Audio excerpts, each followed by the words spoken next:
என்ன சொல்றீங்க? மன்னர் ஆட்சி. அவன் யாருங்க? அவன் அந்த ஆதவ அர்ஜுனாவா? அவன் காதை கதை பிடிச்சி முறுக்கி எடுத்துன்னு வாங்க. இங்க அவன் படிச்சானா இல்லையா? இல்லை நேற்று கெஞ்சா அடிச்சுட்டு போயிட்டானா? என்னங்கடா நினச்சிக்கிறீங்க? மன்னர் ஆட்சி நடக்குது.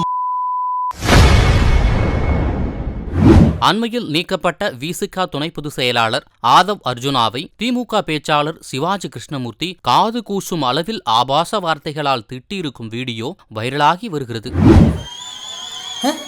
கொளத்தூர் தொகுதி மக்கள் வாக்களித்து எங்கள் தளபதி தேர்ந்தெடுக்கப்பட்டார். சேப்பாக்கம் திருவல்லிக்கேணி தொகுதி மக்கள் வாக்களித்து எங்கள் அண்ணன் உதயநிதி தேர்ந்தெடுக்கப்பட்டார். எவ்வளோ ஓட்டு வித்தியாசம் தெரியுமா?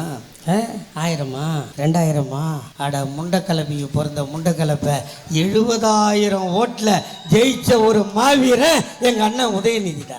நாங்கள் என்ன அண்ணாமலை மாதிரி விற்காத சாமானா? முருகன் மாதிரி எக்ஸ்பீரியான மருந்தா? தோட்டம் ஃபுல்லாக வச்சுட்டு பயிர் பண்ணுறதுக்கு ரெடியாக இருக்கிறான் எங்கள் அண்ணன். சுட்டான்னா ரெட்டை புள்ள பிறக்கும் பார்த்துக்க.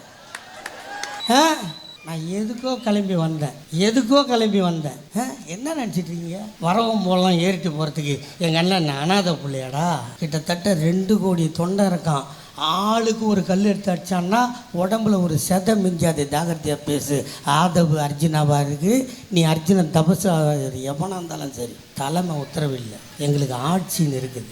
எப்படி நாரதரை சும்மா நடந்தால் வீடாக நடப்போமோ, கையில் ஒரு எண்ணெய் கிண்ணம் கொடுத்தா எப்படி பொறுமையாக நடப்போமோ, ஆட்சின்ற எண்ணெய் கிண்ணம் எங்கள் கையில் இருக்குதுன்றதுனால நீங்கள் வால் ஆட்டிகிட்டு இருப்பீங்க.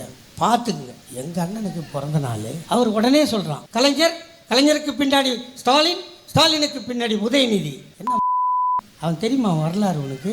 கருவில் ஒருவன் தியாகியாக பிறந்தான் என்றால் அது எங்கள் அண்ணன் உதயநிதியை தவிர வேறு எவனும் இல்லை. பேசுறாரு விஜய். நீ போவியாடா? கல்யாணம் ஆன 3ஆம் மாதம் ஜெயிலுக்கு போவியா? உன் போய்ஸ் எங்களுக்கு தெரியாது. செய்திகளை உள்ளது உள்ளபடி தெரிந்து கொள்ள ரெஃப்ளெக்ட் நியூஸை சப்ஸ்கிரைப் பண்ணுங்க.